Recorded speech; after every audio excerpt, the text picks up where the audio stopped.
G'day, Steeler Nation. Welcome back to Steeler Nation Australia. I first want to say one thing. With all these picks and with day three and now the whole draft being over, instead of saying why, I think a lot of us should start saying welcome. Welcome to Steeler Nation. That's what we should be saying to these players straight away. When these players first get drafted, we instantaneously go, why did we draft him? He sucks. He's terrible. Why did we go and draft that guy? We should have got the other guy. Why are we getting receiver at this pick? Instead, we should be saying welcome.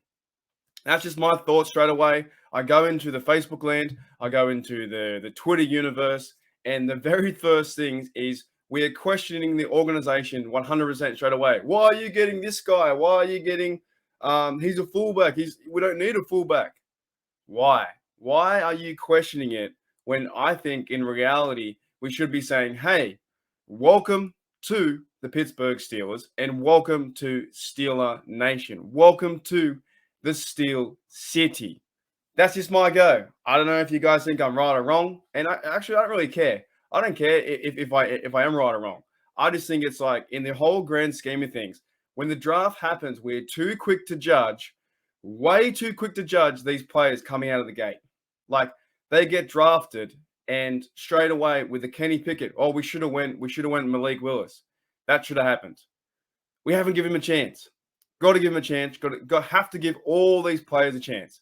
The draft is so good to see young fellas in the college football life having a chance to be one of the best players in the NFL and having a chance to make their money and make a big career for themselves and go out there and do something. That is why I'm happy to see the young fellas have a chance to play football. And that's why we watch the game. That is why I watch the game, is to see these players progress from, if they are a nobody or an undrafted pick like James Harrison, watch them develop into something brilliant, into the best player that they can be. Wanted to start with that. I want to give you my thoughts because, man, I go into maybe I shouldn't go in there that much. I go into Facebook. I went on to CBS Pittsburgh, Steelers like post. Instantaneously, they say, why? Say welcome to the Steel City. Now, speaking of welcomes, we have our first player today, round 4, pick 138, Calvin Austin III, wide receiver from Memphis. This to me is a very, very interesting pick. So, in the as we go along in this draft, we have 2 QBs and now 2 receivers. So it kind of to me, it does make sense for the Steelers to do this because we lost Juju, we lost Ray and James Washington. We had a very bare cupboard that is the Pittsburgh Steelers in the receiving corps. If you watch any of this guy's highlights, I've watched a little bit, not too much.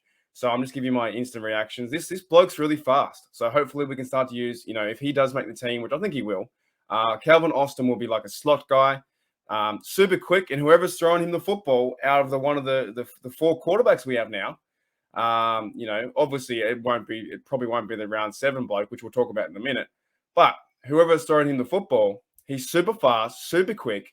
And I think that he can maybe even possibly do kick returns or help out with a punting game with Gunnar Olszewski as well. In my view, it's a pretty good pick to bring in another receiver because we did lose all those players. So, yeah, I'm pretty happy with it. Calvin Austin III, I think, going to training camp.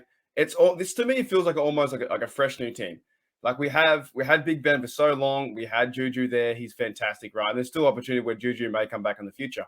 But it does feel like maybe like a brand new kind of team. Trubisky, or it is now Kenny Pickett, could lead the way for a new Steeler offense to go out there and hopefully, contend in some football games. So I'm happy with that. I'm happy with the receiver coming in, but it just means that everyone in that locker room, in that wide receiver core, needs to work. So it also puts pressure on Claypool and Deontay to be great as well. So having Pickens and Austin there, mate, Pickens, Austin, Frymouth, we have a really good receiving core. So whoever's going to throw them the football should be fun to watch. Now the next guy, I have a bit of a take also, right? Well, as I need to, I'm a YouTuber. I should have taken everything. Round 6, pick 208. Connor Haywood, tight end fullback, Michigan State. Now, we all know that Connor Haywood is the brother of Cameron Haywood. And this is what it kind of like irks me too. A lot of fans out there, mostly on the internet and mostly like on Facebook and Twitter. I'm not calling anyone out on this channel. I'm not calling any real Steel fans out. I'm just calling some of the ideas of like, okay, what people would say, why would you go and get Connor? Right? Did we need to have a tight end? Or is he too small to be a tight end? Right? Sometimes you have to just think of it. The way I think of it is, he's a football player, right? Connor Haywood could play on special teams, a bit like Derek Watt does too, right? He can also play maybe in a fullback role, maybe in the running back role too. When Najee's getting tired, feed him the ball. I could see that. We haven't got much running back depth with Snell and McFarland. They need to get better. Tight end wise, you have Frymouth, you have Gentry and Kevin Radar. He could push up the ranks there to be number 3. We all know Ebron's out, right? But what I find most interesting, besides his skill set, right? You're getting another Haywood, right? Look what happened. Look what happened. Like, a lot of people called out TJ Watt when they hired. Excuse me. They hired TJ Watt and they're like, oh, he won't be anything like his brother. There's no way he's better than JJ. TJ Watt is fantastic. It's in his bloodline. So with Connor Haywood having a chance to play with his brother, right? And I did find out there is now 4. There's 4 sets of brothers. I thought it was 3, but there's 4. There's the Watts, the Edmonds, the Davis. I think it's Khalil Davis and Carlos Davis, and now the Haywoods. So my big takeaway from getting Haywood here, it's only round 6. It's another football player. We don't need this guy to go out there and win a Super Bowl, right? We just need him to be part of the team. And of course, he's a young fella. I saw the interview too with with Haywood and Connor Haywood, right? He's a very young fella. So sometimes you have to look past like, oh, the Steelers need this, the Steelers need that. You kind of just need to trust the organization like I do. I trust them 100%. It's why I follow them. It's why they haven't had a losing season in so long. Now, to me, you bring in a guy like Haywood, or Connor Haywood, you know he's going to be a worker. You know it's in his bloodline. You know that Cameron Haywood, Ironhead, or the new Ironhead, he is relentless on the defense, and he's a leader. He's a leader for Pittsburgh. Do you think that he's going to let Connor Haywood slack? Do you think if Connor Haywood isn't playing well, if Connor Haywood has a snarkiness about him, he's going to start fights with people in the locker room, he's going to, make stupid penalties, he's going to talk back to the coach? Do you think, honestly, that Cameron Haywood would say he wouldn't let it slide? If you bring in a guy like Haywood, his younger brother, they're bringing in some character. That is good character for the locker room. That is great character for the locker room. Of course, Cameron Haywood's going to haze him and make him carry the shoulder pads, like he said in the interview, do all that stuff, right? But I'm happy with the pick, based on purely that it's in his DNA. It's his family. It's his brother. You're bringing in another Haywood. He's going to be a workhorse, 100%, 100%. Next. Mark Robinson, linebacker, round 7, pick 225. And this is another one where Steeler fans will be questioning, why didn't we go offensive guard? Why didn't we go cornerback? Why didn't we do this? Why didn't we do that? At the same time, it's round 7. Like, what do you expect from round 7? Round 7, you're pretty much bringing in an undrafted guy to the team, and you hope that he can do the best. Now, with this pick here, if I just check the depth chart, of course we have Spillane, like we have Devin Bush, Miles Jack, who will be starters, Marcus Allen, Spillane, Buddy Johnson, and Gilbert III, right? And even to Gray Scales coming back. He used to be a Steel. He went to the locker room is full. We already have, this is now 8. That's 8 middle linebackers. So, like I said before, I wish him luck. I wish him all luck. If Mark Robinson goes out there and plays super hard and can become part of the team, the special teams, why not? Why not? Give him a shot. You know what I'm saying? Give him a shot, because already, Spillane, Marcus Allen, and Buddy Johnson, I can see those fellas backing up. And, Gilbert III or Gray Scales, they may have not make the team, right? So who says that Mark Robinson will make the team? And it all comes back to, trusting the organization and what they need to do at certain picks. Now, I'll be honest, I didn't think they'd go into this draft and get 2 quarterbacks and 2 receivers. And I didn't think it was going to go this way. I didn't think they'd go and get Connor Haywood, like a tight end, right, to bring the brother in. you kind of know you kind of don't know what's going to happen with these mocks and all these kind of things. At the end of the day, they're just mocks, and we need to have some belief or some understanding to what happens with the Steelers organization and be like, okay, this happened. Here we go. I think we forget that sometimes too. I think we're overly so quick to judge these players as soon as they get picked. We all think we know better, me included. We all think we know better, that they should have got this, they should have got that, right? But what does it matter? It doesn't overly matter who we really get, because at the end of the day, also there's about 90 odd players on the Steelers roster, like 90 plus, and then they all fighting for a chance at competition to go out and get the 53 man roster, and then even then 45 or 46 only play on game day, so half the roster is going to get cut in half anyway, and we're still gonna pick up undrafted free agent draftees in the next few days, and there's still free agents to come. There's still so much, so I wouldn't pin this so much on like, why did you go and choose that guy at this point?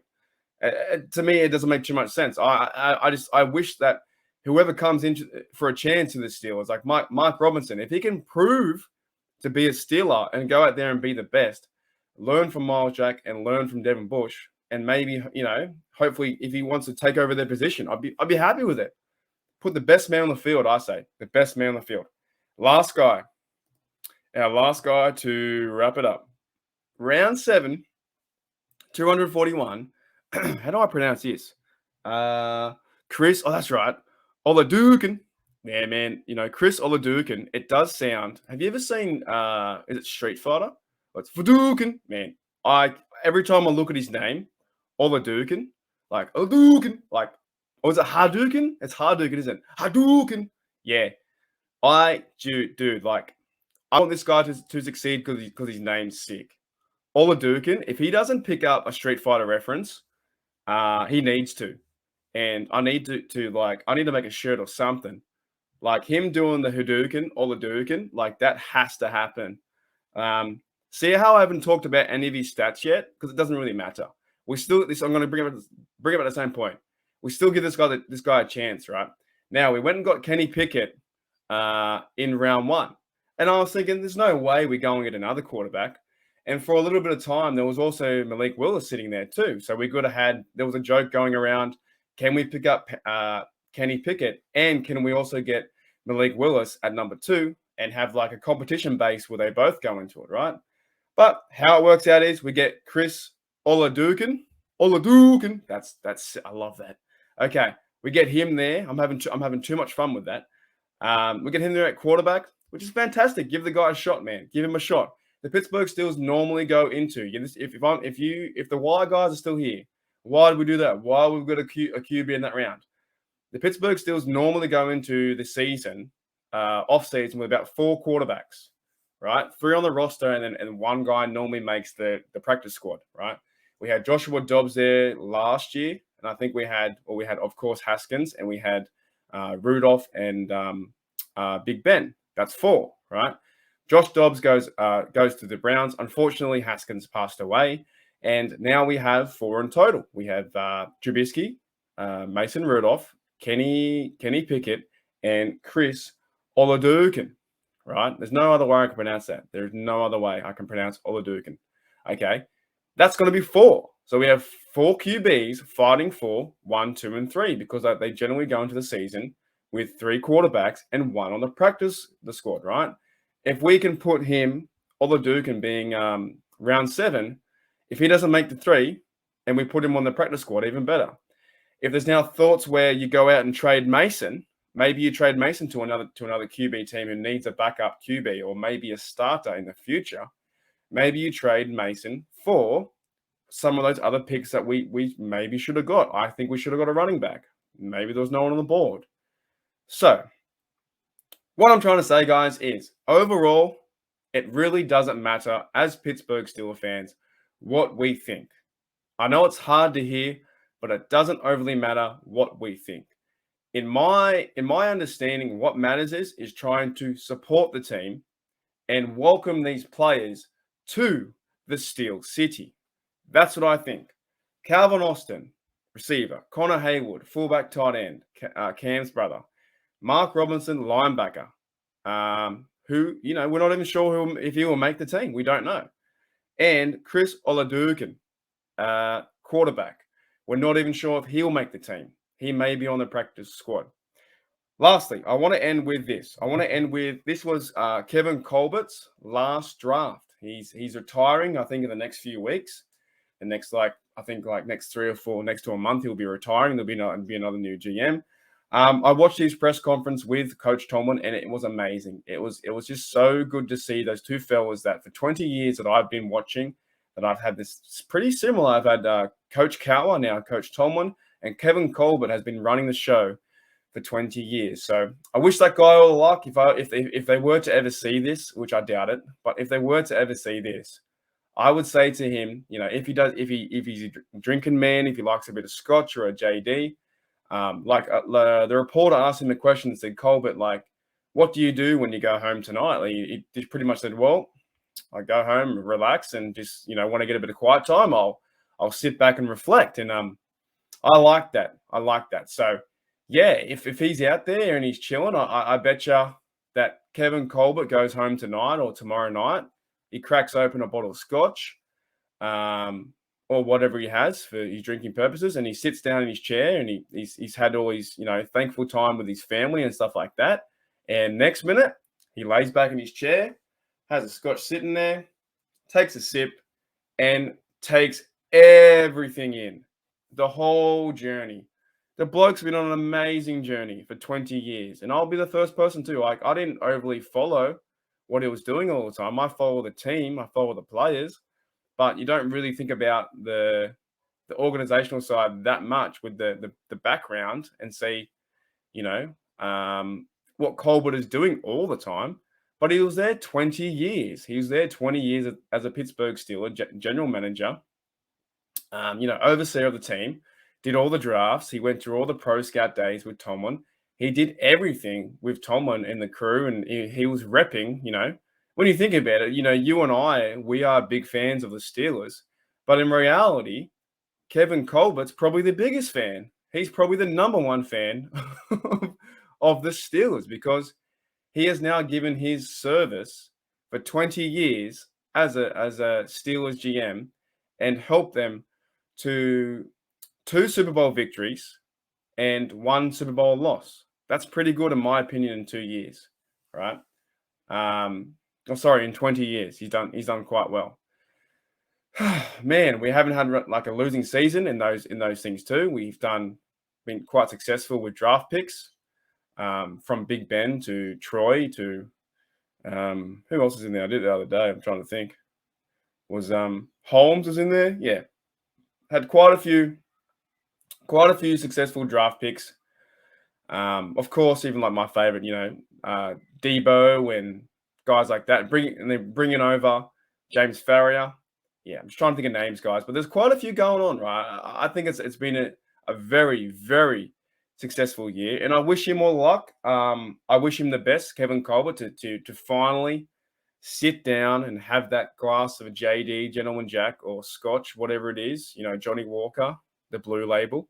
Sit down, take a sip, and reflect and take it all in. Take it all in. That's what I would do. And his last pick his very last pick will be future Hall of Famer Chris Oladukin, quarterback. So fantastic, guys. Fantastic wrap up of day 3. I can't wait to talk more about the Pittsburgh Steelers. If you did like this video and you enjoy the content for me talking about the Steelers, right? I try and be positive as best I can. I'm not an analyst. I just like talking about my team. I like getting the passion out there, and I'm not an X's and O's guys. I understand the game, but I'm not the biggest draft guy, but I just like talking about my team. That's what I like doing. So if you like the content, please hit that subscribe button, and like and share and do what you need to do, because it's been a fun ride so far over the draft and over the next few weeks. Hopefully I can bring you guys more content and we can get out more videos, because we have a lot to talk about. There is a lot to talk about. Who's going to be the QB1? Who's going to be the running back behind Najee? Can the Steelers, turn this draft into something positive and get these players ready for day one? Anyway, guys, I'll see you later. As always, here we go, Steelers. Here we go.